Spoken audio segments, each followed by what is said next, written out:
This is Beyond Stars Productions.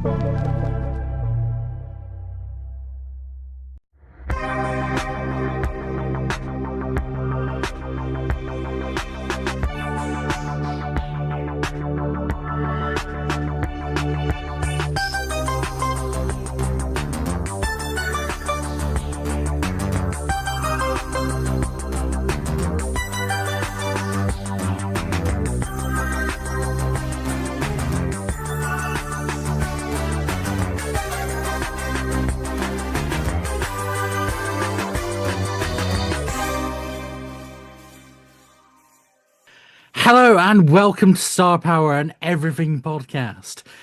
Today we're talking D&D. Woohoo! Woo! Yeah! Finally, we got a Robin Woo. So Yes. to start off, you find yourselves in a mystical room with Not a four tavern. screens. Not a tavern. Four screens. You are faced with 7 questions and technically 6 more, but we're not going to deal with that yet. Introductions. We all know Robin Foale. Say hello, Robin. Hello. And we're also joined by Ron Murphy from Severed Studios. Hello. Cam's also here. Cam's one of my more. Should I say local? I mean, we are in traveling distance compared to the other two. I'd call it local. It's the Yeah, same country. Yeah, you're closer than the other two, so we'll call you the local D&D nerd. That isn't me. First question, before you all roll for initiative. What would you recommend to someone who's wanting to get into Dungeons and Dragons? Ooh, that's a good Yeah, question. everyone expects the first question to be what led you to get in the game, but no, I switched it up. No, that's a really good one. And I think the biggest thing for anyone who wants to get into D&D is to just have fun and be as creative as possible. Don't get bogged down in mechanics or thinking, oh, I've got to learn a million things. Just bring your imagination to the table. Just be there with open mind, have fun, and everyone will join in and have fun with you. That's the most important thing is you're telling a story.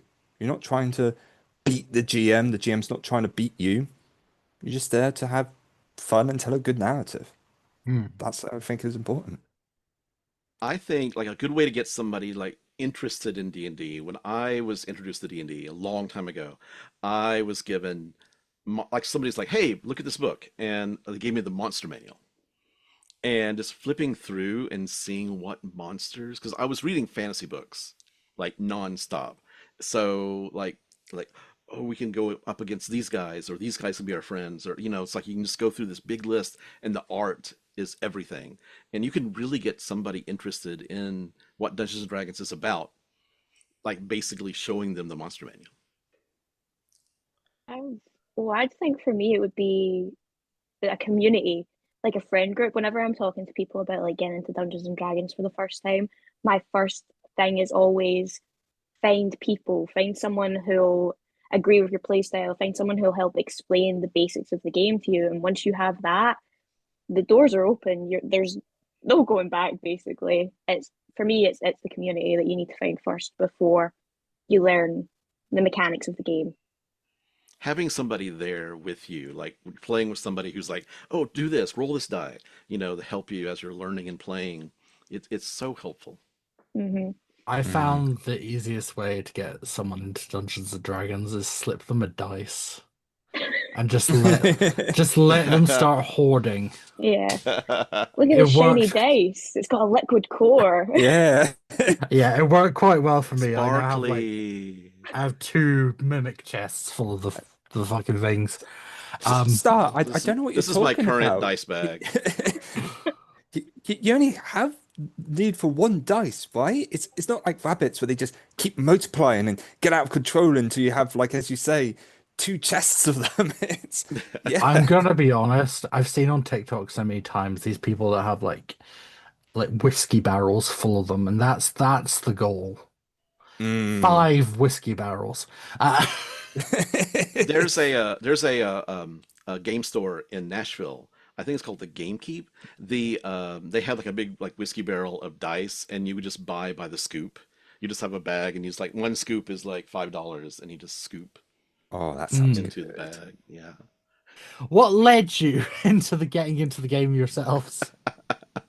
Again, like everyone's got their different stories about how they get into D&D, what it is that entices them. I've been playing, indoctrinated, whatever you want to call it, into the world of D&D and tabletop role-playing games for half my life now. So coming up probably like 18 years, I realize, which is crazy, but I love it. And I'd always heard of it.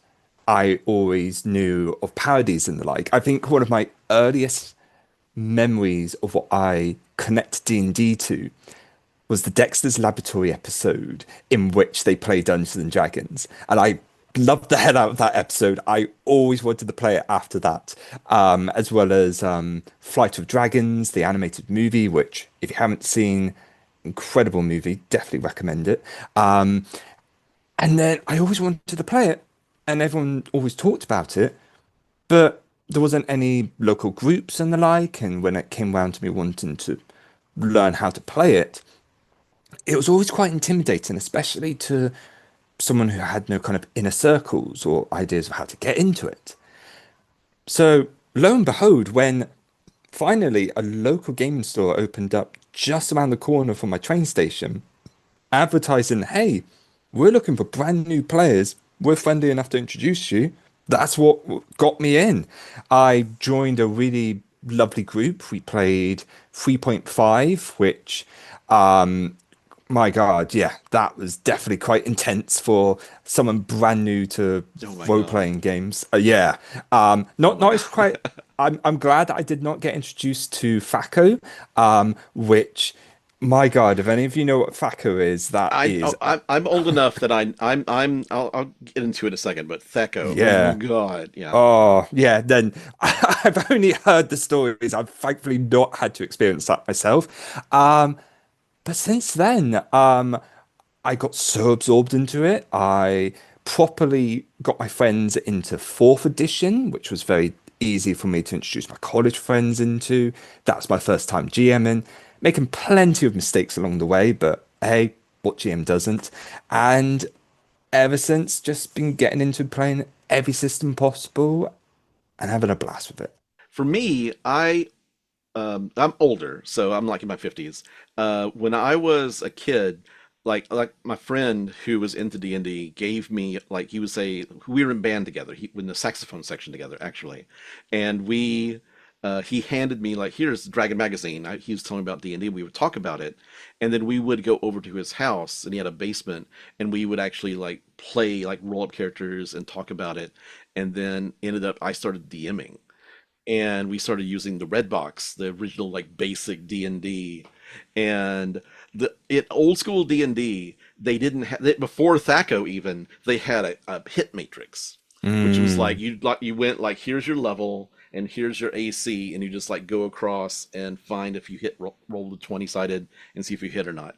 And armor class was low. So like the lower your number, the better your armor was. So it was all backwards now. But so I played throughout college and high school and had a couple of different campaigns. I ran the Dragonlance campaign, which is so much fun. And I stopped for a while. I was doing musical theater and so busy. And then a costume designer at the theater I work with came up to me and was like, "Hey, do you want to play D&D? My boyfriend is going to be in town and we're going to run a game or something." It's like, "Sure."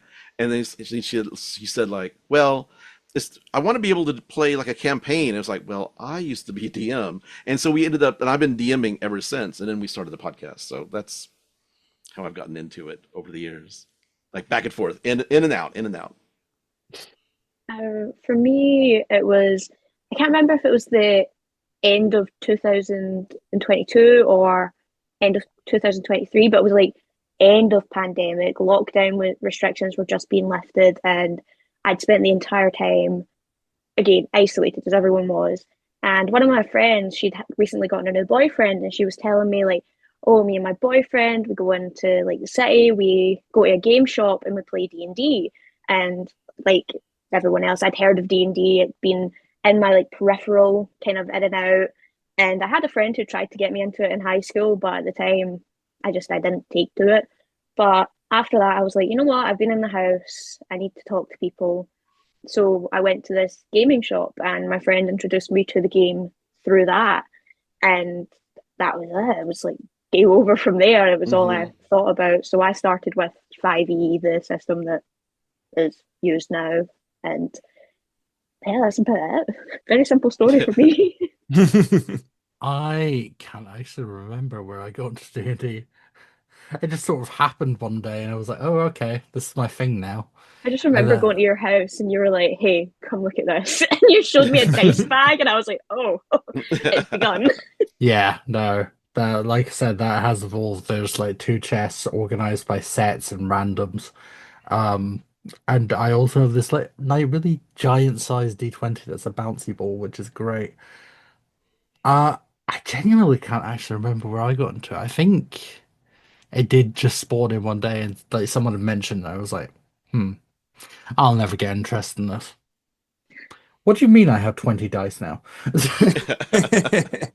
And then obviously it finally kicked in thanks to both Cam and Robin, because we Cam, obviously you taught me a shit ton about D&D, and then Robin obviously doing the Dimensions of Dalek series, which you should all check out because I'm quite good in it.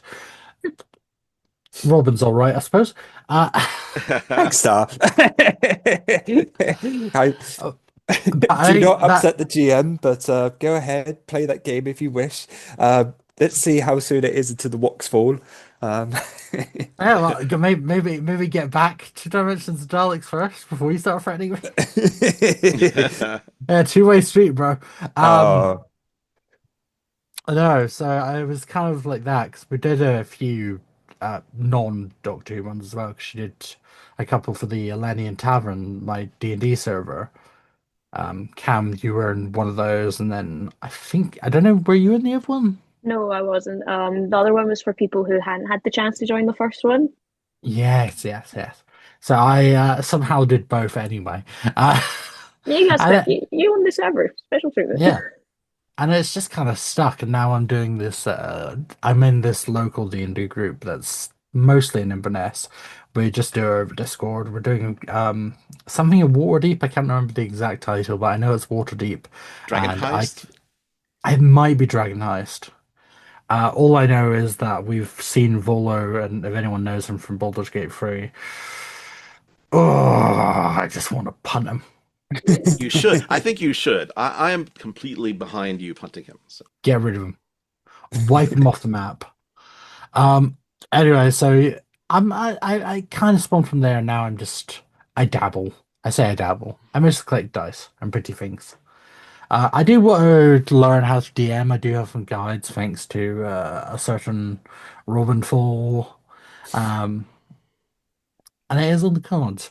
But that leads me to talking of things that you play with. What do you use to play your D&D? By that I mean D&D Beyond, pen and paper, etc., etc. There is a follow-up question because this was actually a suggested question by someone who was Mhm. helping me make them. The follow-up is, what one would you suggest to people most? I would say for anyone wanting to first of all get into D&D, like I think first and foremost, pen and paper. That's Mhm. the option that beats everything else. To have it physically in your hands. Like you give a player a dice, as you say, Star, you've got them in place. There's no going back once you have that. It's like a fidget spinner. You know, you're just messing around with it in your hand. You Mhm. start rolling numbers. It's like, ooh, that was high. I wonder if I could do that again and again and again. But get them the pen and paper if possible. And if that's not an option because of how, let's face it, role playing has changed since the pandemic. Yeah, Like for sure. everyone, for the most part, now plays online. So if you have to do that and you want something that is accessible and free, roll 20. It's may not be the best option compared to others out there, but if it gives you the opportunity to meet people or just be able to play what D&D calls on its book, um, the world's greatest role-playing game. A little pretentious maybe, but we let it slide because of how much Mhm. fun we have with it. Um, that would be my answer. I think for me, because when I am running because all the games that I run for the stream on Wednesdays and for when I record the Frostmaiden campaign, we use Zoom, and I'm able to like record everybody's voices like individually because I have them record their stuff locally, like using Audacity, and then I edit that. But like that, and I use like Zoom's great because it's just I can move the windows around. I can put me as the DM on top. Um, Zoom also has, I think Zoom has I know that there's like well, it's not Zoom. There was another app, like an online app where you could actually like a whiteboard app, but I can't remember what it's called. Miro, I think is what I've used Miro before. Like actually doing like a whiteboard map where you kind of like drawing the map and then people are like drawing over the map too. But you can kind of do that on Roll20 now. Um, but whiteboard maps are always fun where you get people drawing on stuff and everything. But I've been using Roll20 because I can buy them. I usually use a module and kind of um, mix it up to make it personal for the characters that my players roll up for. So I will use the Roll20. I'll buy the module from Roll20, and I'll have the maps already pulled up and everything. But I've gotten really good at pulling in maps really quickly for situations like that. But you Roll20, D&D Beyond for character sheets, but pen, like you said, pen and paper. It's just nothing beats a good journal. Like getting somebody teaching them to take notes so they remember what happens from week to week. Because I've got some players who are like, I just can't remember what happened. I'm like, write it down. Write down what happens. Oh my God, biggest pet peeve right there. It's like, please write down notes. And if you do, here's a point of inspiration or here's a piece of Mhm. candy. It's like teaching a pet a trick. It sounds bad, but you do that, and then you start getting players who are more attentive, and it makes you a happy GM. So Hmm. I do not blame you. Yep. They get more involved. Yeah. Hmm.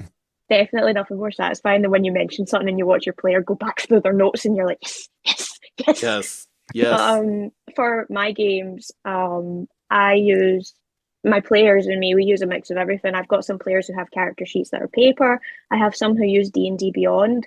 For me and my personal experience, and I know for some of my friends, their experience with D&D Beyond was easier than using pen and paper. But it's Hmm. because I know D&D Beyond, to get access to a lot of things, you do have to pay for it, Hmm. but at certain points, some people can't afford to buy the player's handbook. And there is some stuff on D&D Beyond that you can easily get access Yeah. to for free. And even then, what I do is I pay for the subscription, I buy all the stuff, and I give my players access to it. Yep. But I Me use a too. lot of free tools for my running my games. I use Owlbear Rodeo for my battle maps, which gives the players control over everything, gives me some control. I use tabletop audio for my background noise Hmm. it, if Spotify doesn't have what I'm looking for. I use an initiative tracker online. I do a lot of stuff online because, like you guys were saying, after the pandemic, so much stuff did go online. And I have been using Discord for a lot of my D&D related calls, but I think I can feel myself and my players moving away from that. So I think I'm going to take some of what you guys said into account. Like check out Zoom for our sessions, that sort of thing. I So a have lot a of online question. tools for me. I have a question. What do y'all think of digital dice, like on Roll20? I do not use it. I let my players roll Mm, No, no, no. the No. digital dice are the no. worst. It doesn't work. You need the feeling of holding a dice. You need to watch it just with intense glare as it clashes And along your desk. for me, I've had a problem player in the past who used to roll online, and they'd lie to me about what they rolled, not knowing that like because they're in my campaign on D&D Beyond, I can see what they're rolling.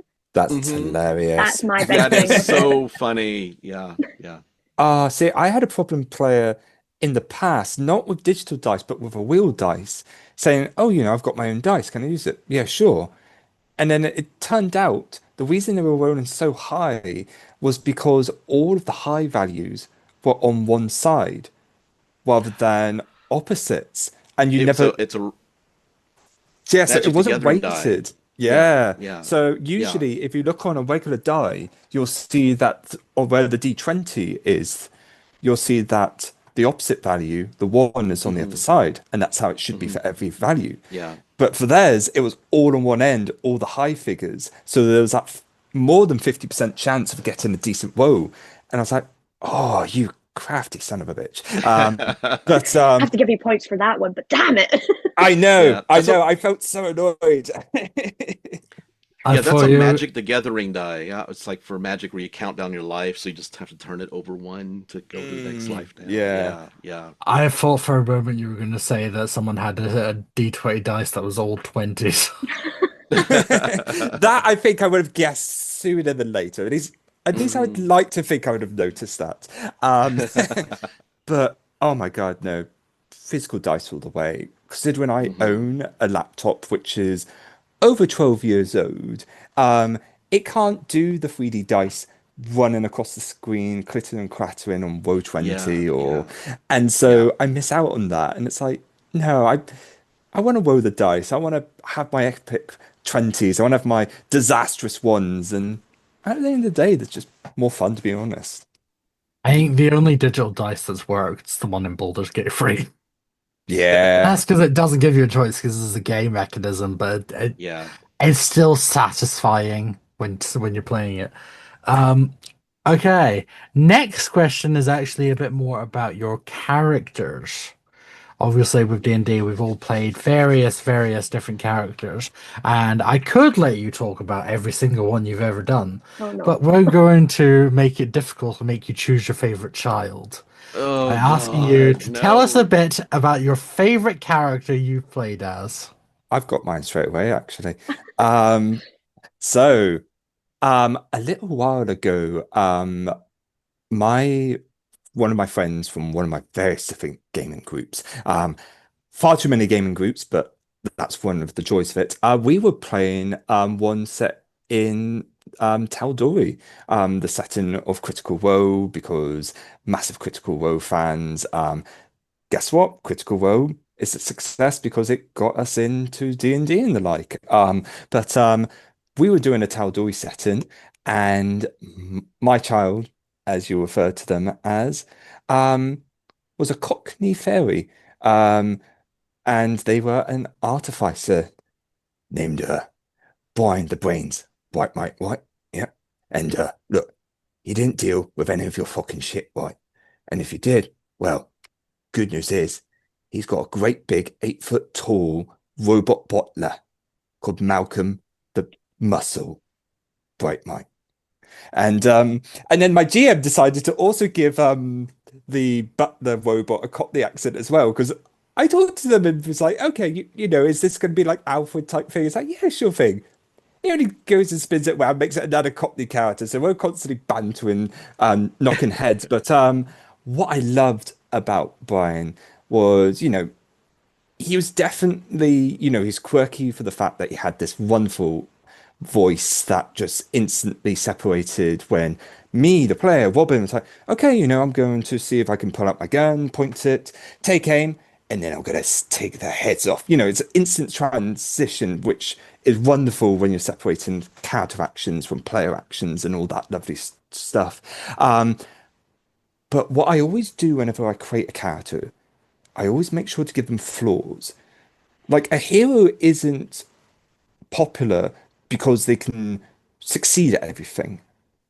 They're flawed. They have stories to tell within the narrative itself and things for them to overcome. And for Brian, it was the fact that they were trying to get away from the family. The Brightmites were the criminal empire of the entire area. The, the mother who I basically just stole Big Mum from One Piece, which, if you know them, Oh no. yeah. And basically, she wanted to marry off Brian to continue to expand their criminal empire. Um, and basically used all of her children as kind of like lackeys making them crave her attention so much, especially on their birthdays, which was the one day of the year that she gave them attention, to like want to please mother. And for Brian, he got away from that. He wanted to use his crafting abilities, his inventions to sort of make a name for himself away from his family. And part of him trying to keep a low profile, he hid his wings.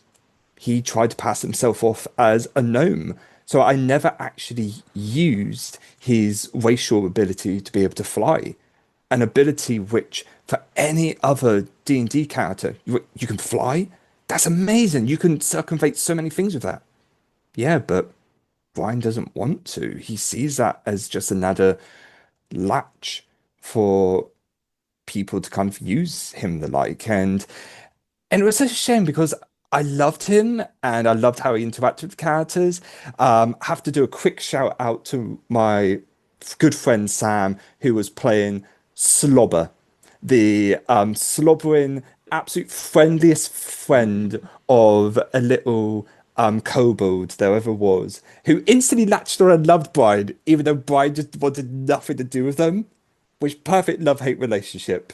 And so when that grew into something genuine, it was the sweetest thing. Like as a character, they want to get rid of Slobber so much, but as a player, it's like, no, I'm keeping the cinema world around. You know, I've got to protect them. Yeah, Brian's definitely very close to me.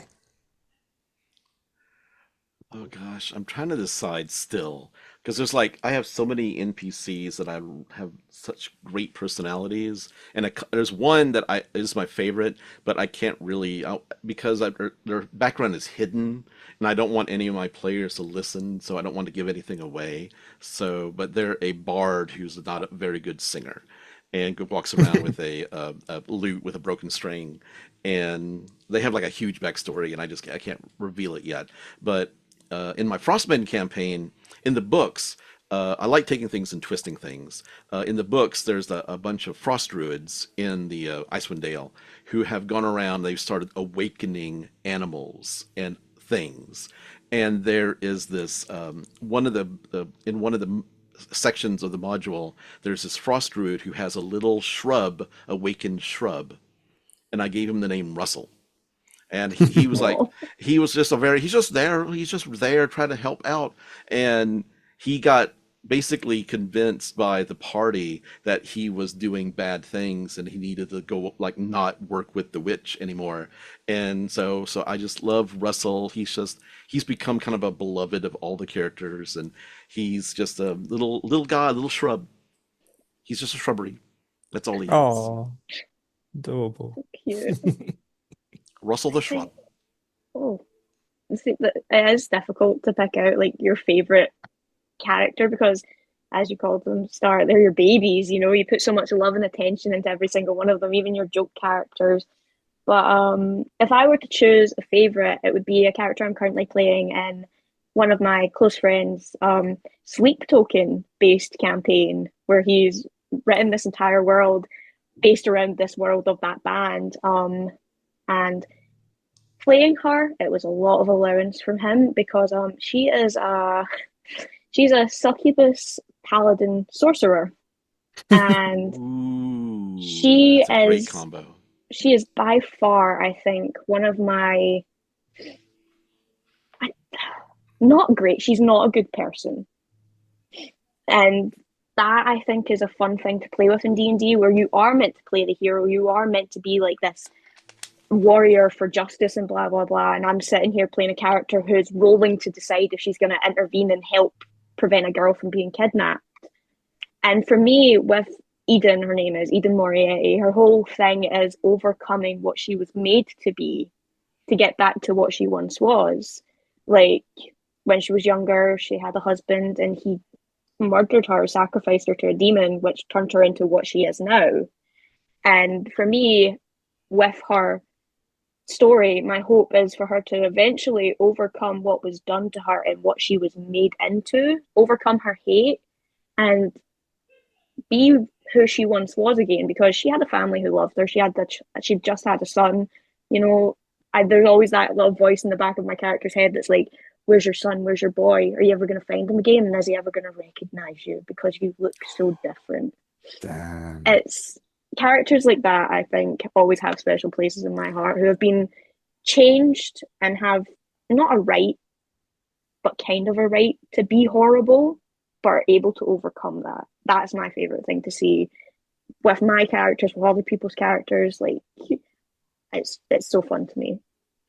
I love a good character arc. Long Yeah. character arc, yeah. Oh yeah, like we're only on like session 4, and Yeah. she's still horrible. I'm trying to make mine because technically I only have 3, and that's only 3 if you by loophole count Dimensions of Daleks. But I'm probably gonna say my first one, which is Eleni, my bard. Simply because it was Robin, you should remember this, the bit where I nearly died on the first like story I was doing. And my comeback was just whack the villain with the guitar and hope to God I survive. Was it? I think I said "Take on me, bitch." Yeah, you did. Yeah, I while I'm still learning about other classes, like right now, I'm also developing a paladin called Andromeda. Um, I think the first character anyone makes is going to be the one that sticks with you. It may not be your favorite, but it's definitely going to be one that kind of follows you around because it's your first child. Oh yeah, I carry such a soft spot for monks as an entire class because my first ever character was a monk. I may not play her often, I may not think about her often, but she's always there. Mm. Rogues were always my go-to. It was just, especially in 3.5, where Oh, I just wanted to have as many skills as I could just Oh to yeah. contribute to things. Mm-hmm. And so I was like, oh, well, we're not always fighting, so I don't want to constantly be failing stuff. I know, I'll play the Rogue because tons of skills. And it's like it's difficult because I think as any player, you end up just flip-flopping between your favorite class all the time and just being like, oh, I want to do this, or oh, actually, no, I'm in this mood this week, and oh no, it's even now, like when I get the rare occasion to actually not be a GM, not be a forever GM and actually be a player, it's like great. Yeah. I've got 128 character ideas on my phone just ready to be picked, and I've now got to somehow narrow that down. wow. My one PC that I play when I get a chance to play is named Noser Winterbottom, and she's an archaeologist based on Benny from Big Finish. Mm, Yeah, I love that Excellent. name. yeah. Excellent. Right. The next question's going to really shame some of us. Uh, how many dice sets do you have? Oh no. I'm going to Mm. what you are all counting. I think I've got about 26 now, maybe 30, somewhere between 26 and 30. Ooh, that's a good question. Oh, I can count Mm. them. oh no. So give me a Okay. minute. So this is obviously this is audio, no one can see this, but Cam has just come on with the massive pile Pace. of boxes. We could Cam, be here for the rest of the pod. why does the side of the box say "Big Bosses Damage" and you just dump it? Oh Players my might listen to God. this. They don't need to know about this. Yeah. There's nothing more scary than when the GM pulls out dice and keeps pulling out more dice It's when I and play in then person, I rolls like more. having a dice tower because I love dumping fireball damage down the dice tower. It's like like all down the dice Yeah. tower. It's such a great noise. I don't have very I have when I do a campaign, I buy a dice set for each character just to have it in my Mm. dice bag. And so I probably have about 15 to 20 sets.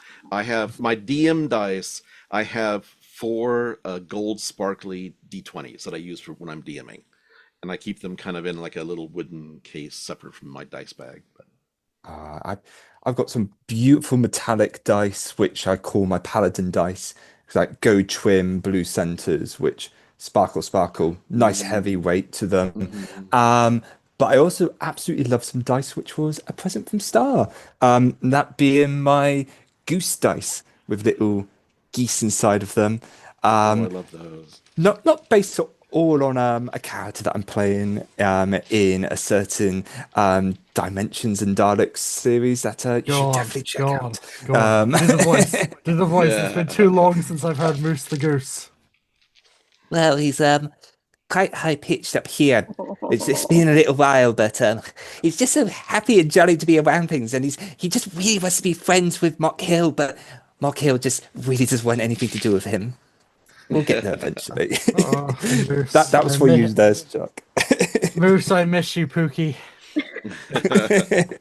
Uh, have you got an answer yet, Cal? Are you still counting? Just double checking. Oh, nope, that's not.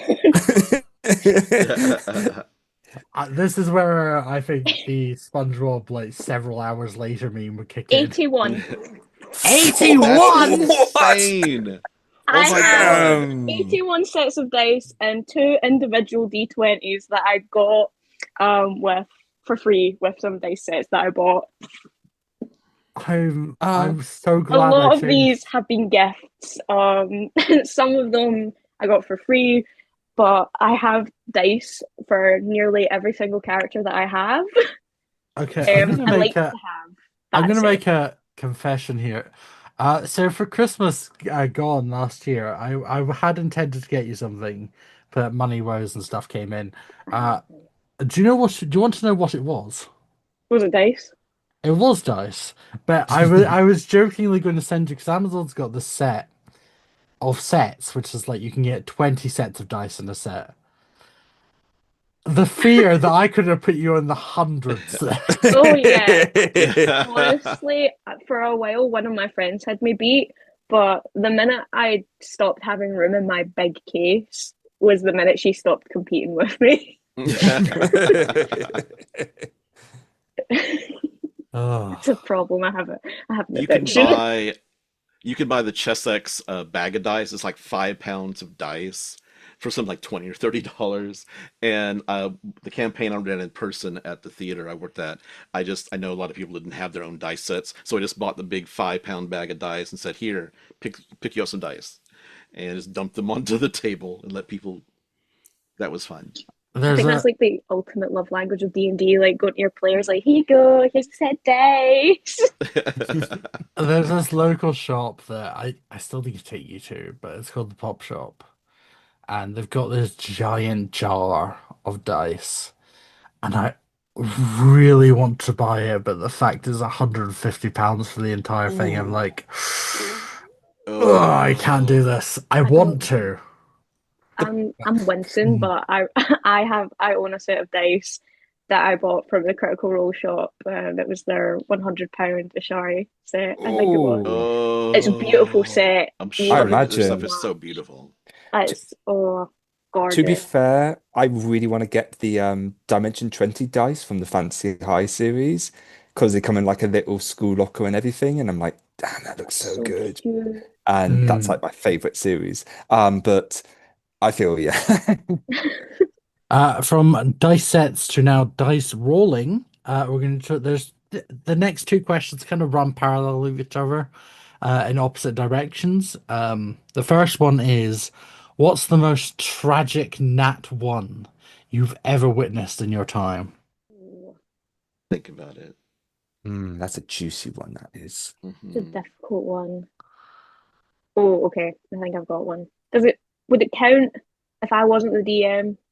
Yeah, no, it's whatever you've Okay. witnessed. You don't have to be My DMing. most my It's most tragic Nat One experience happened like 2 weeks ago. Me and my friends were playing the Curse of Strahd, Oh, and immediately you see Curse of Strahd, and there is the oh no, I'm playing it right now. It is brutal, but yes. it is so brutal. Like this story led to there's 4 of us playing. 3 of us had to make new characters, myself included, and we were. I'm not going to say the location of where we were in case anyone listening goes to play Strahd, but we were in a bad situation in a room with about 6 vampire spawns, and one of my friend's characters was trying to vault over a barrel to get out of the room, or I think it was something like that. But skill check gone wrong, nat one, down, game over, character gone. Oh. Think about it all the time. Breaks my heart. So attached to their character. Okay, I have one, I think. Okay. Unless you want to go. Okay. So when I was running the Wild Mount, the what's it called? The Call of the Netherdeep. But that's our one we use for it's set in Exandria in the Critical Role universe, in Wild Mount and Ank'Harel. And there's this concept. This is spoilers for it. You can get infected by this thing called rudium. And whenever you roll a natural 1 when you're infected with rudium, you have to make a wisdom saving throw. And if you fail this wisdom saving throw, you get a level of exhaustion. And during a combat, during one session, Jamie, one of my players in the campaign, playing North, rolled 5 nat 1s and like missed 4 saving throws. It was like 4, like really on the verge of death. And like, because once you start getting low enough on exhaustion levels, you start rolling at disadvantage to everything. And it was just, they were miserable and like felt really bad. It's like I can't do anything because I'm afraid to roll. I'm afraid to roll anything. So like even like a persuasion roll, like they were like that counts because it's a psychic kind of infection. So like they can roll a natural 1 on that and they have to make the saving throw. And that was just the worst series of natural 1s in one 2-hour session that I've ever seen in my entire life. Oh, that's rough. Question to our, I guess I could call you our GM tonight, Star, being the head of this wonderful podcast. You're doing great. Just call me the God of Chance. Hey, come on. That's my title. Don't steal that. I thought you were a published author. Oh, okay. So my question is, right now I can't think of something that was really bad, but I can think of something that was kind of cringy for that one. I wasn't sure if that's going to be a follow-up question. It's not a follow-up, but I'll allow it. I'll allow it. I think this So- might be funny. So, time to embarrass myself. So, back when I was first playing D&D and Good start. yeah, no, exactly. I've gotten my college friends into Dungeons and Dragons, and you know what? I ran a fantastic 4th edition campaign. We still talk about it to this day. We talked about it so much in class that people in class would just begging to join in. And we had a group of us of 5 at the start. And then that turned into like a group of 12, which, my God, trying to run for that many people, me and my friend Jim, we had to do double GMing. So that was very interesting at the table. But at one point, it finally came on to the forever GM to be the player. Exciting stuff, especially for young me who was like, yes, it is my time to shine. And I was like, okay, well, I've got 1,000,001 options to choose. What do I do? And I don't know why. I should have been old enough to have known not to have done this. I decided to create what we like to refer to as the Edgelord. I'm talking about your typical. Yeah, I'm talking about the typical rogue hooded Eladrin because they can teleport and that's so cool. And they use their dual hand crossbows and they never miss. Did they have the name Shadow in their name somewhere? Oh, no, they were called Ronin something or other. Ronin. Yeah, Ronin. I'm especially a fan of the last name something or other. Yeah. But, they had the very typical introduction of like, oh, this will be original, right? For me to be like, okay, this group already know each other. So clearly they're going to see me at the back of the tavern, sat in the seat. And I wish I could say that this was more satire, but I think it was both satire leaning a bit too heavily into, yeah, this is my moment to shine. This is my moment to be a badass, cool character.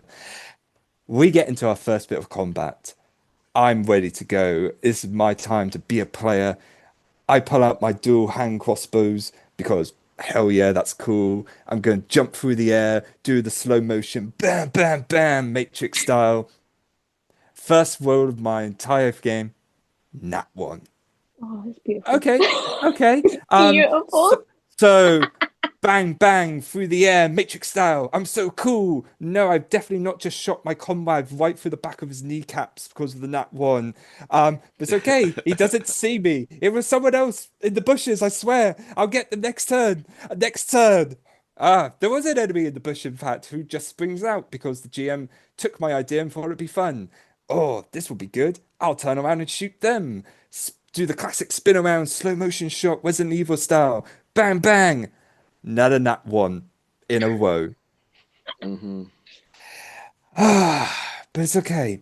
It's okay. I've still got time to show off how cool my character was. As the enemy begins to flee away, we have a moment to question them. We can get them. We just have to hit them. Pull out my guns. You got this. You've got this. You feel this. You've got another nat one. What the hell? 3 nat ones in a row. Miss them again. Shoot my comrade who's trying to chase after them. And on top of all that, when they turn to me and it's like, Robin, what race are you playing again? Oh, I'm playing an Eladrin. Wait, you mean the thing that could teleport and catch up to this person who was running away? Ah, I was so focused on trying to hit this person by 3 nat ones, I forgot about the reason I chose to be this cool race so I could teleport. So, yeah. You know, that source just totally reminded me. I think Eladrin might be cursed because I played Eladrin once. A druid, I was like level 12. It was a one shot. Mm. I cast Magic Missile and I'm rolling 5 dice. 4 nat ones and a 2. So there we go. It wasn't you, it was the Eladrin. I think that may be Eladrin because North, the story that I told, they were Eladrin as well. So I think we figured it out.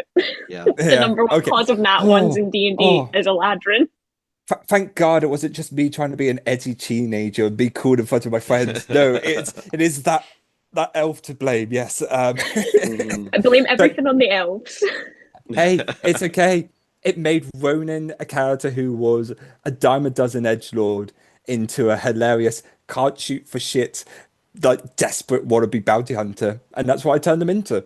So I turned something that was really awful to Mhm. something actually fantastic. So it was great. On the flip side of nat ones, no, hang on, sorry, Robin. I really, I was prepared to move on from that, but that I'm not going to look at you the same way ever again. Hey, I was young and impressionable, and we've all wanted to be a cool badass character. It's just some of us have decided to be. Does Jack know this story? No, but if you He's listen about to the to. podcast, yeah. Hey, at least I didn't say nothing personnel, kid. Okay, God. Yep. Okay, so this was a competition. I'm afraid Robin just won. Yes. But again, going on to the flip side, we've had the tragedies. What's the most delightful nat 20 you've seen? It's the most rewarding. I I've got mine, but I can wait because I've just gone, and I feel like it's only fair for others to I go. mean, by all means, I need Yeah, the to go more for you it. talk, I'm the still more they thinking. think. Yeah. So, the campaign that happened just before I brought One into life, the campaign that I'm still very proud of today, was my own setting and everything. And this was my first time introducing several players brand new to the wonderful world of D&D, which was wonderful, because we were doing a games design course, so everyone wanted to do this pen and paper system to learn about it. And what I have always done as a GM, regardless whether it's been 18 years ago, regardless of it doing now, incorporate player backstory. They get so much more invested in your games when you do so. And one of them was a princess.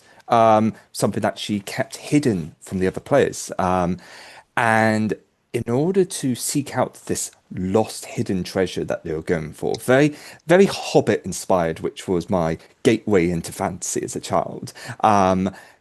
They had to go through this elven kingdom, and they seeked shelter there, and they took some time to take part in a wonderful ball. Also getting into a fight with a local elven prince who they hated so much that they beat up in front of everyone, spat in the mouth and everything because they just absolutely despised this character. And just was like, yep, yeah, okay. But the the cat went out the bag. The elf's identity was discovered that they were the lost princess, and the players were told, look, you can carry on. We'll give you some items to help you in your quest, but this is the lost princess. She has to stay. So she was locked up in the tower, and the other players had to get them out. So, they do what players do. They do stealth first, the emphasis on first, break into the tower, save the princess, roll awful on the stealth rolls to get back out, but this isn't the nat 20 just yet, because they come across some elven guards turning the corner, face to face. The elven guards are like, stop it there, criminal scum, or, whatever sort of insert you want to say. And one of my players just immediately in the moment just asked, Robin, what are they wearing?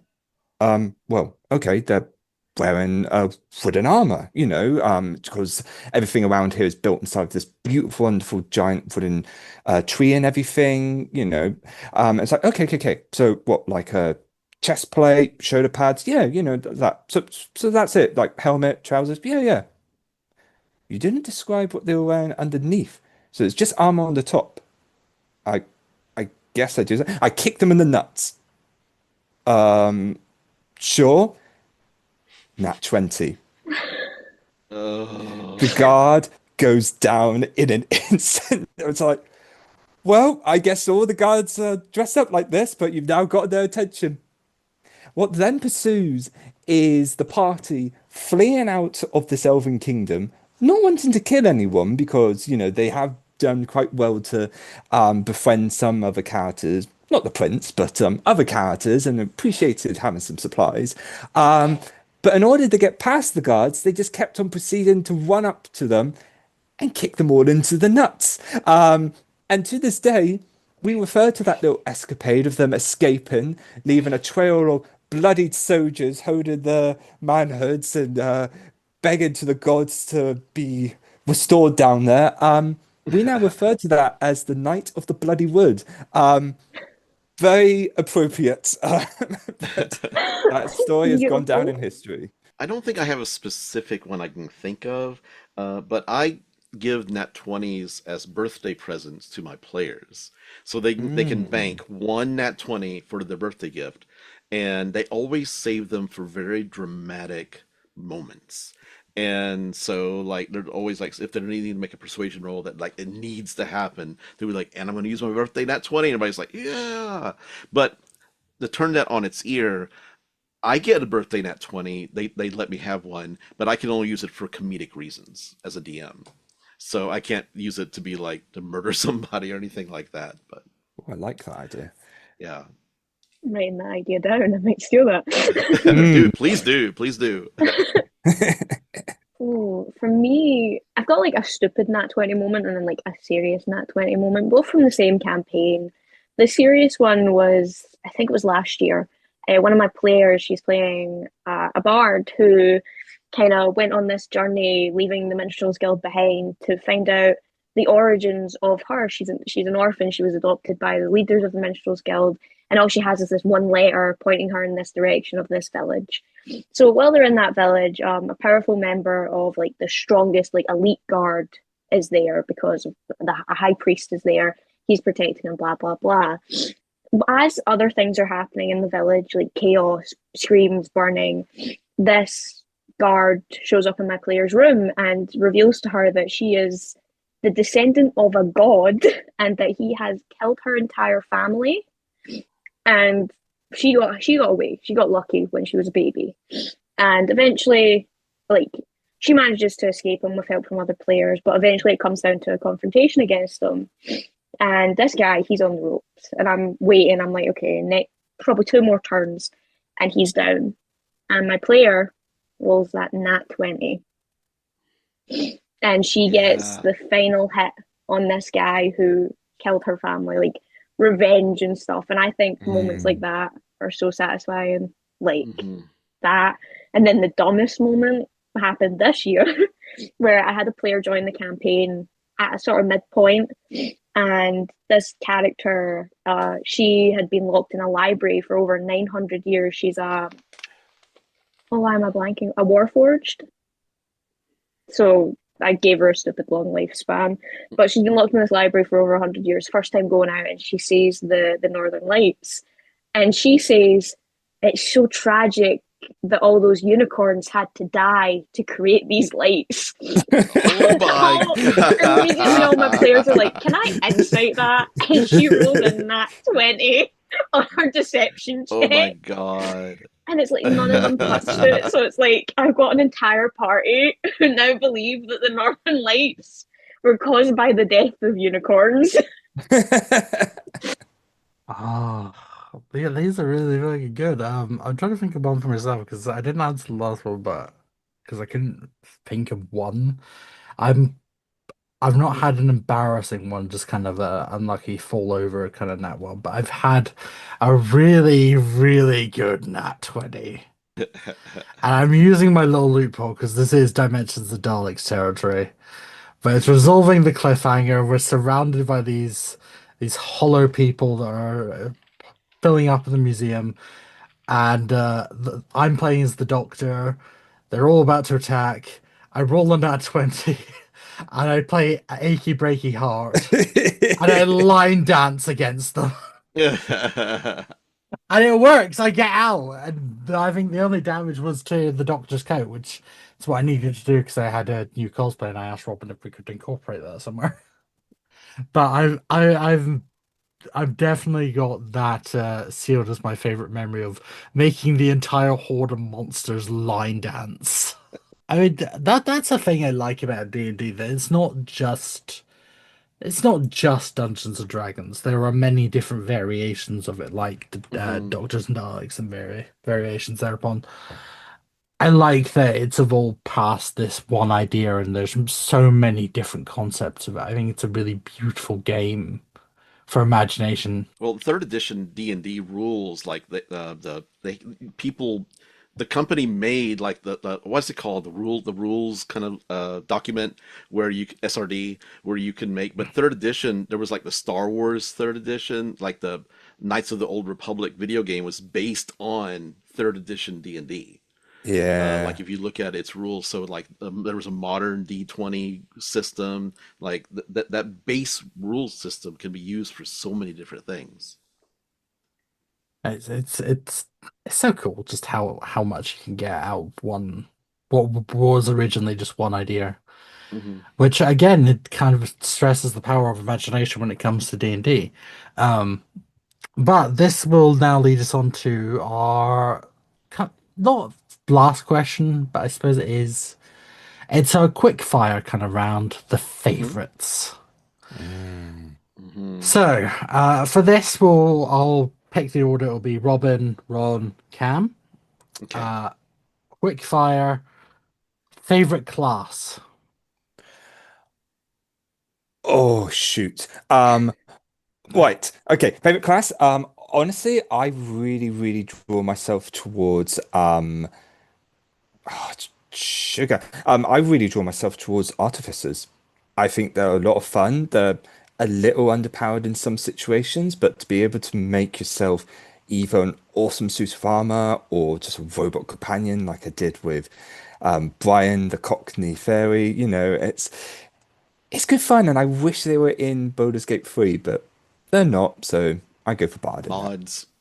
Yeah. Mods. um, Wild Magic Sorcerer. Nozer Winterbottom is a wild magic sorcerer, which is wild magic anything is just so much fun. Monks, monks, full stop, have my heart. limited in many areas, specifically magical. But if you pick the right subclass and you pick the right vibe, do the right things, they are tanks with all that movement, all that power behind one fist. They're beautiful to me. I'm torn between at the moment paladins or bards. Bards because two of mine are bards, and paladins just because I've really got into the whole paladin idea. There's some bits I'm not keen on, but I do love their whole kind of vibe. Uh, which now leads to favorite race. Ooh. You know what? I'm really big fan, and I don't think they get enough love, is the Furbolg, uh, which are really, really interesting because they're based on a particular fairy tale creature, which I should try and look up. But the Furbolgs are just really interesting Irish mythology. Thank you. Don't know why I'm thinking myself there. I'm trying to do this rapid fire while also looking up their abilities because they're really interesting creatures because they get so many different wonderful flavor things. You can turn invisible for like it says a turn, but just think about what you can do in 6 seconds. You can dash or something. You can run across to the other side without being seen. You've got a powerful build, so you're able to lift things which are twice your twice your height. You can speak to beasts and plants, and you can get all these fun things as well as a bunch of different magic, like all just for picking that species, which gives you so many wonderful flavor options. Like, yeah, if you're choosing a human or something, you can go for like, oh, you get like a bonus feat or the like, but sometimes you want to be a fun creature that gives magic and strength and talking to things. It's cool character stuff. Talking about furbolgs, recently in my stream game on Wednesdays that's set in Exandria, they went to go see Pumat Sol, and I had to do that voice, the furbolg voice for Pumat Sol, and I just am terrible at it. It was so exciting. I just got, I was like talking like that the whole time. But I think my favorite species is toss up between gnomes and elves. I love gnomes. Like gnomes can be powerful. Like you think they can like little small guy, little small guy, and they can be just as powerful and strong as like a tall human or barbarian or Goliath or anything like that. So no, gnomes are great. I think for me, just off the top of my head, I'd say I'm quite fond of the Genassis. I think because there's a lot of flavoring you can do with them, and you can make them look like different ways. You can make them look more like their genie parent, or you can make them look more like they're not genie parent. And of course, you get all these fun abilities. Like if you're a water genasi, you're amphibious. If you're an earth genasi, you can like blend in with rocks and stuff like that. I definitely think they have quite a lot of uses. I'm gonna say elves because fuck yeah. I'll expand more on why elves are my favorite in the anime episode because it is to do with an anime. Hey. Robin knows exactly what I'm talking about. But also I've grown really fond of tieflings. I like how they're designed. I like how their whole vibe, especially the likes of Karlach. I think Mm. they're fun, and if used right, they have really good potential. Next question slash favorite is favorite official story. So this is like the officially published ones, like the uh, Dragon Heist Wardy one, or uh, Modulus, yeah. yeah, Icewind Dale, that kind of stuff. So favorite of those. Hmm. While you're all thinking, I'm just going to say I can't actually answer this because while I'm doing one right now, I've only done the one. So it would be biased for me just to immediately go for that one. It's it's a difficult question because I've got that thing where I keep buying modules for things because Oh, don't I know it? You oh sent me one. yeah, well, when you find like a wonderful deal on eBay, which is 8 modules of like 300 plus pages each, hardback, Hmm. and you get them for like £90 for all 8 of them instead of like 40 quid, 30 quid each. Yeah, Yeah, you know, yeah, yeah. it can be expensive. And you know, they're Mm. beautiful, gorgeous books. I'll have a flick through and be like, that's nice. And I'll just shelf them because I use them as Hmm. inspiration. I love to write, you know. I am a published author.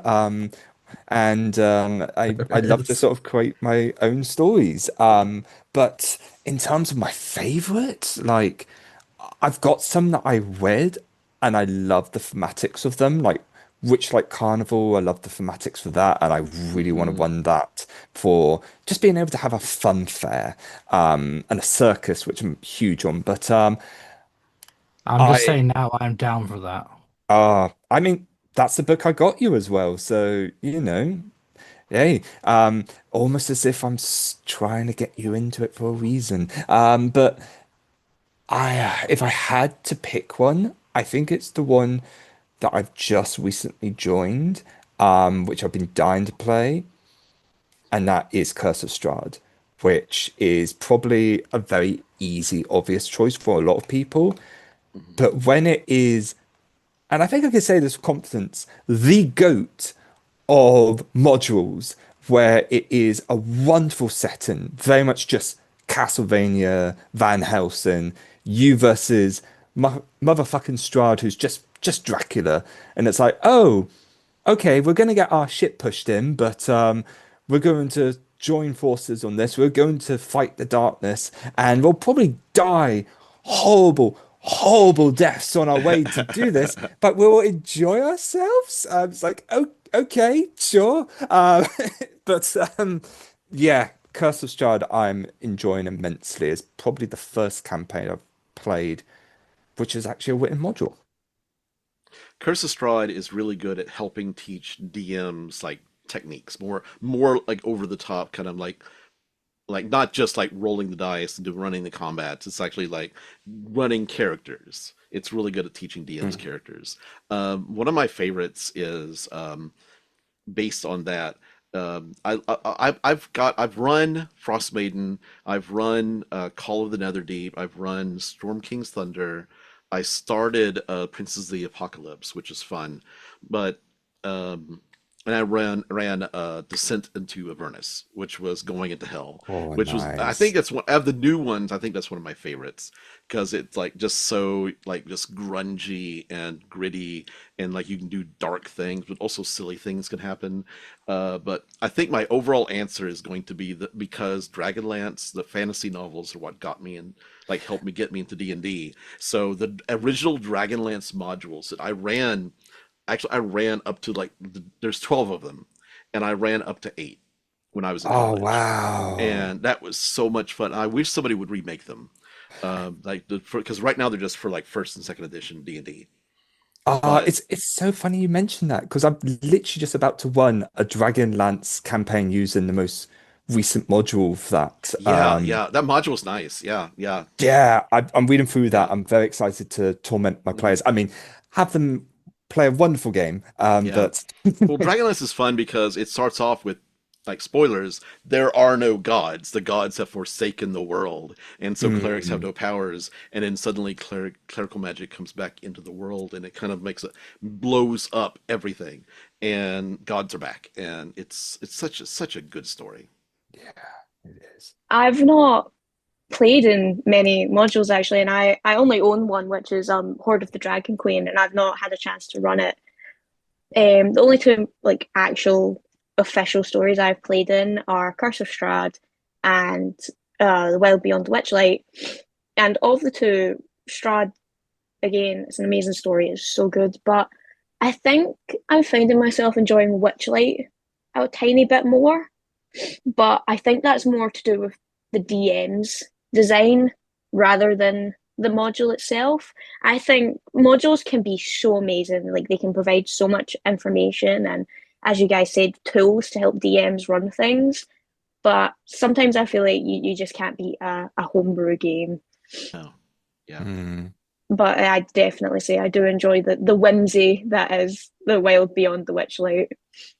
I have to be careful with because sometimes I know players. A long time ago, I had a player, but like I was running like Wrath of the Immortals, which was like the basic just D&D, not like the before it was like the basic box set. Only it was like the Immortals box set basically, and Wrath of the Immortals is this big like finale thing. And I found out they bought the box set to read the fight because they were so scared of their character dying that they wanted to know what was up like coming up so that they could kind of react to it and have a good like.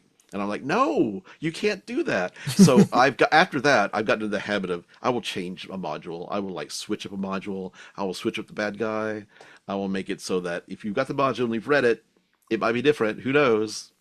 Oh yeah, that's a problem. And I think now, like with different D&D podcasts, Legends of Adventurous being the first one that comes to mind, like Yeah, their yeah. Wild Beyond the Witchlight campaign, I feel like everyone's heard about it now. Like my DM had to say to us, like Mhm. anyone who watches Legends of Adventurous Wild Beyond the Witchlight, I'm gonna either have to ask you to not tell the players what happens, or for now, if that's okay, please stop watching it Yeah, because Yeah. you never yeah. want to spoil the story for yourself. You know, No, like no, it's I not I fun. love going in blind because I feel like reacting on the spot is the truest reaction that any player can have, like with their character. You know.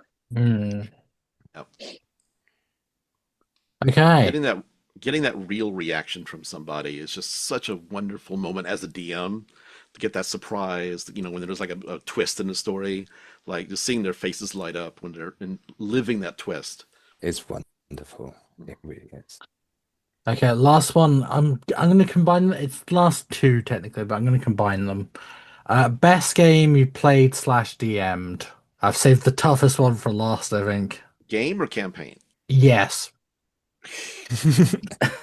I think the one that I'm most proud of is actually one of my most recent campaigns. It was one that I've created myself. Um, and what was wonderful about it was with a brand new group of players who were all very heavily big fans of role playing, big fans of creating very deep characters with very wonderful backstories. Um, who I took their backstories and I included them into the narrative. And on the journey to discover this lost city, which was very much inspired by the likes of Treasure Planet and Disney's Atlantis, especially the whole finding a lost city. On the way, they had to get different clues and the like. They had to steal a ledger to find the location of where the buried tomb was. And then from the buried tomb, they could pull the sort of Indiana Jones thing from the third movie of finding out from the inscription where to go next. And they followed all these breadcrumbs. They knew that they had a deadline because of a lunar calendar. Guess what? Another inspiration from The Hobbit, almost as if my basis for fantasy and my love for it came from The Hobbit. But what was wonderful about it was all these characters made the narrative. Like I had a narrative, but I will always tell this to every single GM. You alone don't make the narrative, especially if this is something that you've created. Once you start playing with other players, the narrative is all of yours. Hmm. Like the when the players, and this is what happened throughout the whole thing, I had like motivations in place for certain enemies and all these other things, and then the players changed things. And I had this moment where I changed the character's entire perspective on everything they knew and loved because they gave me that juicy ammo, which is the try and true case of my character has amnesia. Oh, you're gonna give me amnesia, are you? Then allow me to completely flip your self sense of being by telling you that you are not actually your own person. You are actually the creation of this lab experiment with false memories and the like. And, sometimes that doesn't work for all players. And I think it's very important to talk to players in advance and ask them, what they're comfortable with and make sure if you're going to change stuff in backstory that they're prepared for that and ready for that. They took it on the chin though. They came up with some amazing stuff. And then at the very end of the campaign, their character died. Their character died, and they were in the arms of another character bleeding out. And just as they were dying, this character who was holding them in their arms, they, throughout the whole campaign, had seen this ghostly figure of a young child who they came up with themselves and asked me to give some context to. This ghostly child was their future child, a child who basically would in the future be born and killed by the main villain. But the main villain hadn't done this yet. So every time this character kept saying, "You murdered my child," they'd be like, "I don't know what you're talking about." But it added another depth to it. And so when this player character died in the arms of this future mother, the last thing they just dumped on them was like, "Don't cry, mum." And immediately they changed the entire narrative, making it that they themselves were actually the future child who then somehow got sent back in time. And I didn't plan for that. I and my player just threw that out there. And the notes that I actually had, like I looked at them and I was like, actually, this beats it. That's so much better. And I was just like, yeah, it was perfect. That was perfect storytelling from the players. And I was just rode with it.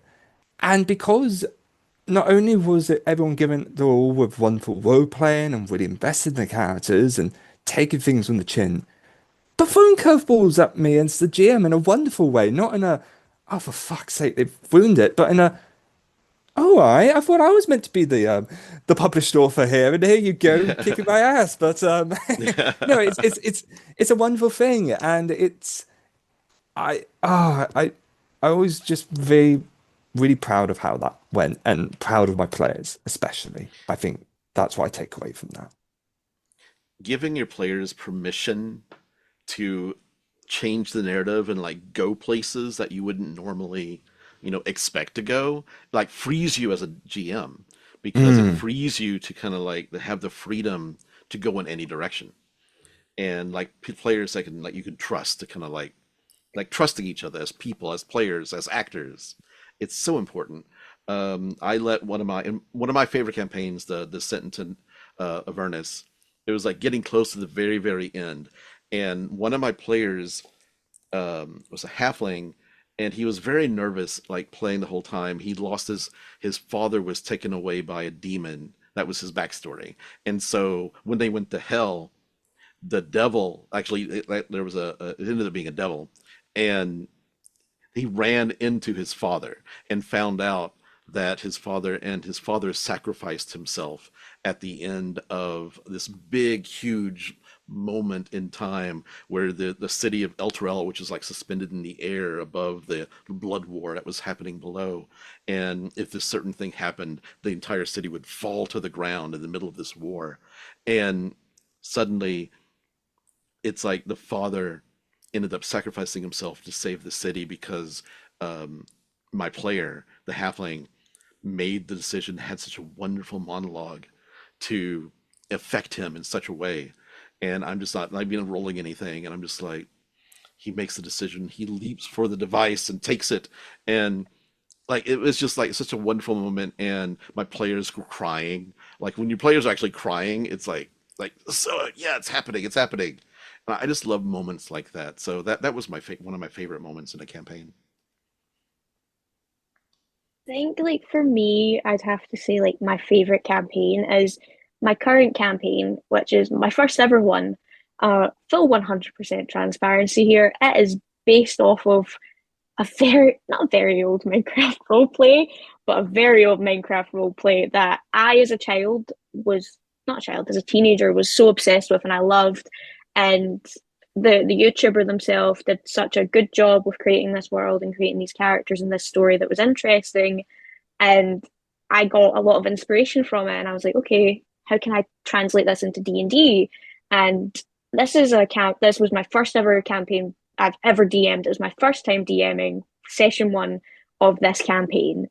And it's been running for nearly 2 years now. And I think it's been a wonderful process for me, developing my skills as a DM, learning what not to do, what not to do, and for my players, watching some of them who didn't get to play in campaigns often. One of my friends, even like her campaign character is her first D&D character ever.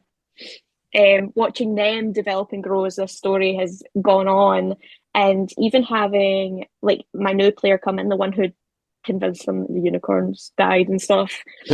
She even went and watched some of the source material so she could give me stuff for her character, her input to what their characters, apologies, their character, their input, so they could fit into this world. And I think there's something just, I don't know, I think there's something quite beautiful watching your players throughout a campaign, watching their characters grow from who they were in session one. Like, with my most famous example being one of my friends who, the minute I sent her the link to join this group, she went, "Oh, based off of this Minecraft roleplay?" So clocked from the moment I started it. She loved it too. It was something from her childhood as well. And her character started out as this paladin who'd been remade, reborn again by the big bad of the campaign, this evil god. And watching her distance herself slowly from what he had made her and that anger that had remade her, to the point where she remade her paladin oath with a god of protection and has made an oath to herself, as a homebrew one, like Oath of Mysticism. Like, that's so fun for me. And like you guys were saying as well, your players, like, they give you some ideas. Like, the amount of times I've been doing stuff and my player said, it'd be really funny if like this character was like related to this god, and I was like, it would be really funny if this character was related to this god. I'm sitting there and I'm like writing it down, typing it out rapidly. Like, communication with your players is a must. You must always have certain rules that you abide by and certain rules that they abide by. 100%. And to be comfortable enough with your players to be able to pull these mad twists on them or have them pull crazy twists on you, it is beautiful. And I think that's what makes D&D, like, that connection, that trust, that vulnerability with your players.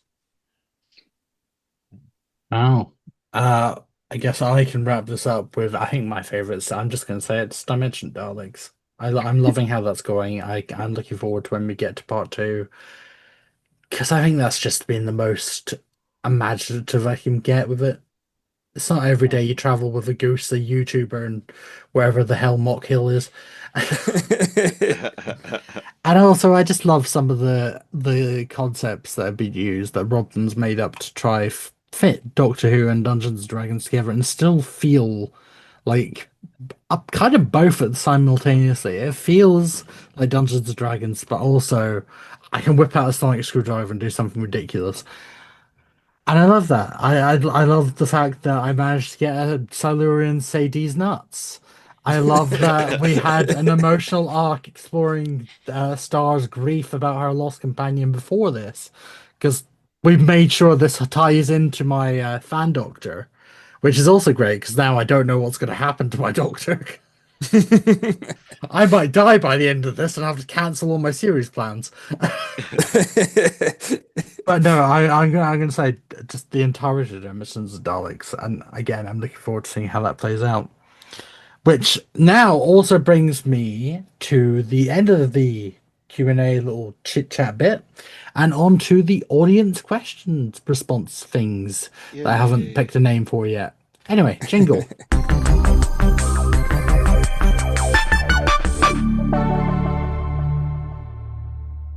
So, audience responses. This week, the question was, if you were or had been the DM, what's the most twisted move you'd pull on your players? And I thought that might be a bit much for some people, so I did a backup question of what class do you think you'd vibe with the most? So we got a few responses on the Star Power server, a link in the description. I'll obviously get you guys to help me read, but first we'll read from Jack, who was a guest last week. Jack says, "Hello, Star and your amazing guests, except for Robin. He's awful. World's okayest DM mug is in the post. It's just a photo of him. Of course, I'm joking. Dimensions of Daleks only works as a show because of the work he puts in it, as well as your amazing editing. Thank you. I do edit those. They're great. Go watch them. And I'm so proud of that show and excited to bring it back ASAP. Anyway, I have DM'd a grand total of 3 times and absolutely put my players through the ringer each time. There were a series of one-shots that came together to form a mini-series, big vampire influences, setting up a whole hierarchy of vampires who came in and thanked the players for dispatching a wayward upstart vampire who would have started a human farm, but think like battery hens. Capped the adventure off by having the head vampire appear and poof out again, having grabbed the NPC child that the players had all gotten attached to. I'd throw in the obligatory puzzle where a wall has writing on it saying I'm hungry and they struggle for how to get past this door for 15 minutes and then try the funny stuffs. And yes, hi hungry, I'm dad is what got them out of there. In the third one shot, I sneakily had them face Robomen, Dalek mutants, and even the chat with a Merlin character, who I described as a small Scottish man who disappeared with a flash of blue light. This led to them having to fight a very real Dalek, found the homebrew sheet and adapted it because it was OP, and the satisfaction of seeing them cheer as they beat it, to be then picked up in the TARDIS to be dropped off by the last adventure by Old Seven, was something I'll always remember. Love the pod, can't wait to hear it, love to you all. Aw. Yo. Uh, The stats for the Dalek in the Doctors and Dalek box set is like crazy OP, like as they should be. Yeah. The Daleks are like so We- powerful. we- That, oh my god! we had to fight a Dalek in it was the Goose Genocides, wasn't it? Yes, it Yeah, was and by they Ted had to Davis. Yeah, and they were nerfed because we took their weapons off them. They were just all weaponless, which I'm so grateful for because that could my have been God. so bad. And also that whole episode just the Traumaville. Anyway, Robin, could you please read Thomas's response? Right. Boom. So Thomas, hello, Beach. Lovely to read one of your comments on here. Woden for hello and hit a nat 20. Hell yes, you did. Having heard a lot of D&D podcasts while on night shifts, I'd love to pull an alternative reality idea, like a hell dimension that's just the real world, or an amnesia event. So scrub all the names and details of the character sheets, finally have it be random chance, what their abilities are, etc., and navigate a dungeon. Does this sound feasible? I guess it would infuriate people really familiar with the game. Haha. Ooh, that's interesting. I've It's so heard much that work one. for the DM. I knew somebody who ran a GURPS campaign where it was like a spy, like themed, and they lost their memories. And as they remembered things, the GM would like fill in boxes on the character sheet. It's really interesting that Thomas has brought this up actually, because I have in the past considered running campaigns like this or an idea. I had this idea of the players waking up on a train with no memory of who they were other than the luggage that they guessed was theirs. And they'd piece through the luggage, and not only would there be things that would sort of tell them ideas of what they were, but then I'd also encourage the players to also come up with extra details with this. It's like, okay, will you find a gun? Well, what does that tell you? Were you an authority figure? Are you someone on the run? Are you someone who shouldn't be wilderness? Are you a bit of a crook? And you could do all sorts with that, especially when you then have players start to piece together their connections with one another. It's interesting as well because this idea of scrub all the names and details of the character sheets and like random chance of abilities, that sounds very similar to version 0 of D&D, where back in the day you wanted to play D&D its first ever edition, edition 0, because this wasn't even advanced Dungeons and Dragons. You had to roll your ability scores first before you even chose your character, and then you had to have those ability scores in order. Yep. So Boom, boom, you boom, boom, fan boom. Yeah. yeah, no, you fancy playing a wizard? Well, tough shit. Your highest stat is strength, so you best choose something that hits with a stick, otherwise you are just going to not be able to cast any magic. I think it could definitely work. I think you'd have to have some things filled out, maybe some character sheets you can just bing bang boom in front of players, but I think it could Mm. work. What do you think? I think it could. I've heard the suggestion rattled around a few times. One of the people that comment later, I met up with them because they're at a local group I go to, and they were kind of infuriated that Thomas had written this because they were going to write in with this. So I think it could work. I think it depends on how you're going to DM it. It depends how you're going to just how you're going to put out the information, how you're going to lead your players. I think It's a it's lot of very work. yeah, it's a very DM heavy story idea, but It's it could be a really good payoff for everyone. it's a really popular idea too. Like I think every DM I've encountered has at one point been like, I'd love to do like an amnesia story, but it's like it's intimidating because it is, Mm. as you guys were saying, it's so much DM work. Like you have to make the characters, you need to do this, you need to do that. It's difficult, but I think if you have the right people, it could be such an amazing story to run. Hmm. Okay, next response. Ron, could you read the next one? This is from Fruitcake Boy. Fruitcake Boy. I vibe with bards because they're chaotic dumbasses who will optionally fuck anything with a pulse. Yes, they do play a bard. Yep, that's just straight up fact. It's Bards are the That horniest is things I've ever seen in my life. the most beautiful summary of a bard I've ever heard. yeah. Uh, Cam, could you read Cats, please? Cat with no episode. Cat does uh, technically have an episode, but not Never really. DM'd, but I have been a frustrated player on two campaigns, wishing I could do things that the DM said I couldn't do. If I were to DM, I'd let my players do whatever they wanted, actually.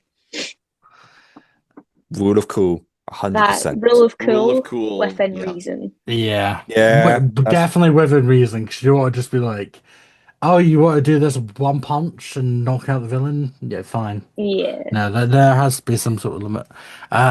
Okay, last two, because there's just two, I'll just quickly run through them both. George C. Music, who did the theme for this lovely podcast, and will be doing the theme for something Woohoo! else very soon. Spoilers. Um, Never been a DM, but when I did play a sort of beginner one-off campaign with a couple of close friends, there, the DM pulled a couple of pay attention to the exact wording of what I'm saying tricks. Can't remember the specifics, unfortunately. Guess class-wise, I prefer to be a bard for obvious reasons. In case you haven't guessed, George is very into their music. And again, they did the theme and the jingles for this pod. Pretty sure in that one-off, I kept failing my roles whenever I would try to distract people with a song, so it became a running gag that I couldn't hit a note to save my or for anyone else's life, which actually is rather accurate when it comes to singing IRL. oh bless. And then finally, we have Jackie, who says, never been a DM, but the character I played in a Skyrim-themed D&D campaign did finish a fight by diving into a dragon's I can't believe I'm reading this. Cloaca and stabbing from the inside. Yeah. Yeah. Hearing Cloaca just triggers me immensely because one of my players is a Kenku, and oh my god. I would just like to stress before this gets anywhere, while this may be an everything podcast, Omega Verse is not on the table. Uh, and you know what? With that, we're just going to swiftly bring the audience to move straight on to. I've still not got a name of it, so I'm just going to call it Connections.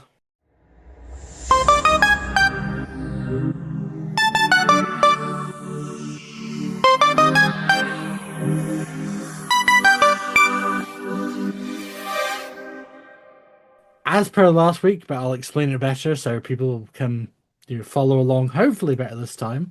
The whole point of Connections is that because each episode that I do is a different topic each week, I try to see if the people the week before can connect it to the week next. Now, sometimes that'll be really easy, like for, I don't know, let's say it was Doctor Who to, well, not D&D, because we did that last week and that turned out to be a mess.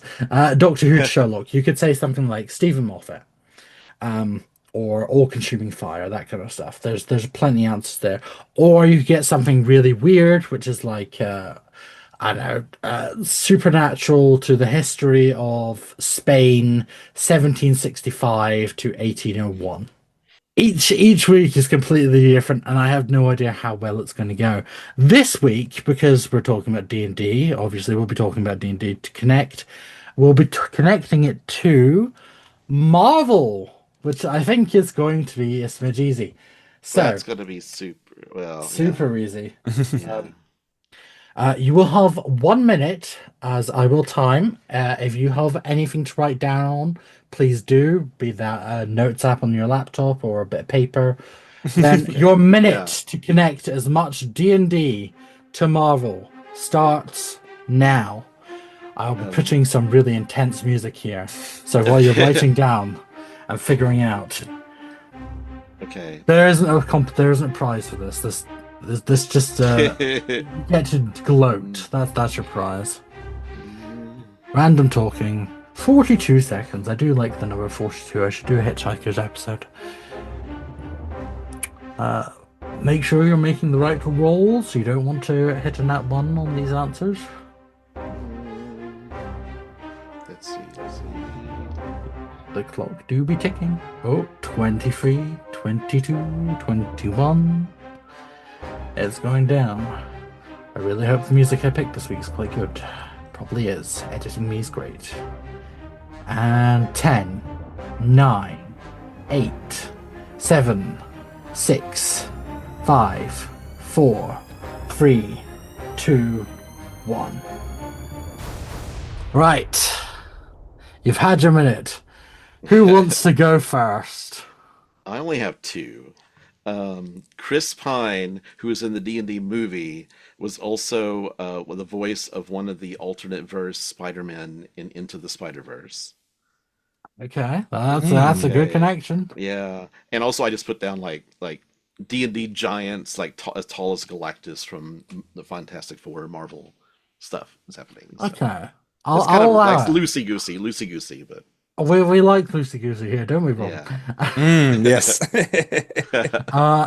Talking of Robin, do you have your answers? How many did you get? So, with D&D and Marvel, Marvel has done various connections to Dungeons and Dragons. Not only have they had numerous panels that have featured the characters playing D&D, but I also believe that there was a while ago a line of D&D comics that were written by Marvel. I will just quickly double check that fact. But if that is not correct, I will also sorry, what is that? No, I'm sorry. I think it was DC Comics in the 80s that did D&D comics, but I don't know if it was recently after that. So okay, that fact I may have gotten wrong, but we do know that Dungeons and Dragons has obviously inspired a lot of different games, including the most recent in the last couple of years, Marvel Multiverse role-playing game, which is a tabletop RPG and heavily inspired by D&D to the point that it has 6 ability scores, very similar to the ones from D&D. So one of my facts is wrong, but I quickly backed it up with another, so hopefully I'm in this safe.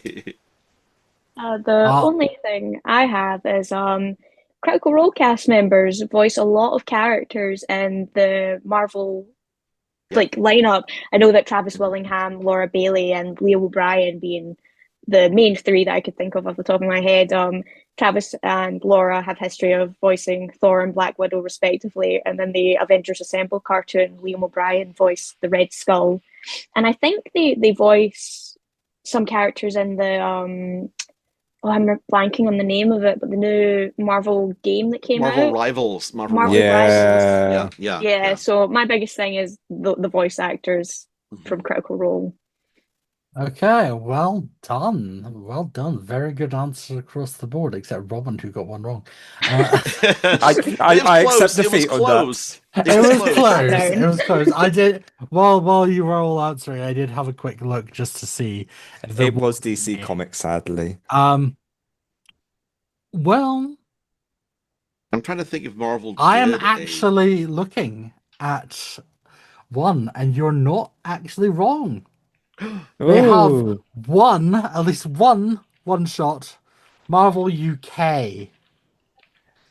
yes! Oh, You can have the Technicality! You can have the point, which is a very victorious end to the podcast. Thank you all for joining me. Is there anything you guys want to quickly plug before we wrap this all up and I do my little outro? I got Um, nothing. You've got Greg's. I'm not plugging Greg's. Go to Greg's for a sausage roll. Don't go to Greg's for a sausage roll. They suck. I am the DM for the Severed Studios series of podcasts. We have the Rime of the Frost Maiden called Severed Sons. It's a podcast, and on Wednesdays on Twitch, we have we finished Call of the Netherdeep, but everybody wanted to keep going, so basically we changed the name to Few and Far Between, and they're exploring all of Exandria, and they have an airship. And so they're exploring the world, and it's a lot of fun. And that's on Wednesday afternoons at 4:30 Eastern time, which is 5 hours ahead in London. So 9 o'clock your time, I think. So 9:30 your time. Um, and follow us, join our Discord, join our Patreon, everything. Just look it up, Severed Studios. Easy. I may have to give that a try myself because that sounds really awesome, actually. I can vouch. I've caught a few of theirs and they're very good. I need to sit down and watch a full one properly, but they are very, very fun. Brilliant stuff. In that case, following on from D&D campaigns, fan of D&D, fan of Doctor Who, why not give Dimensions and Daleks a try over on An Awful Lot of Running, which is a podcast that myself, the wonderful Jack, and Star, and many other wonderful guests take part in. We also throw in Dread Davis into the Dimensions and Daleks, which has just been my baby when it comes to that series. But as long as you've not been sick of my voice, definitely check out An Awful Lot of Running podcast as well, where we talk about all things Doctor Who. And if you've been intrigued by any of the story ideas I've brought up, I swear it doesn't include an edgelord or anything, but but if you're interested in my writing, you can also find it in my very first published book over on Amazon, The Last Human by Robin Foale, which if you'd love to give some support and give that a read, I'd certainly really appreciate that, as that is my dream passion in life to break out, but we will see. Excellent. Okay, in which case, then we are definitely wrapping up. The game comes to a close. All the players have gone to a tavern and they've gone and probably got pished. I'm signing out with thanks for listening to Star Power and Everything podcast. This isn't just an Everything podcast, though. It's an Everyone podcast. Peace out.